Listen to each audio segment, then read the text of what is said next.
Welcome to Pindar Poetry. We hope you learned something new.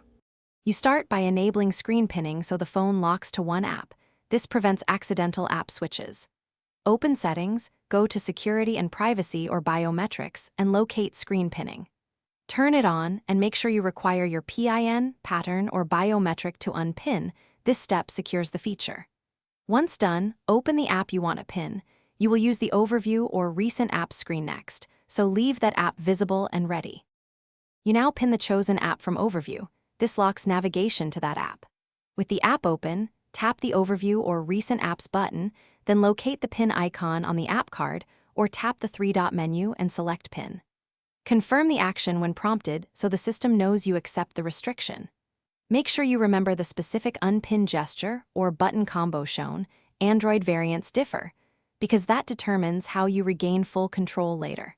To unpin, follow the exact method you set. Enter your PIN or perform the unpin gesture shown by your phone. This restores normal navigation. If the device seems stuck and you cannot unpin, force restart the phone. Press and hold the power key until it reboots to clear the locked state. Finally, if you no longer need the feature, go back to Settings and disable screen pinning to avoid accidental locks, and make sure your lock screen method is secure. Thanks for watching. Consider subscribing if we helped you.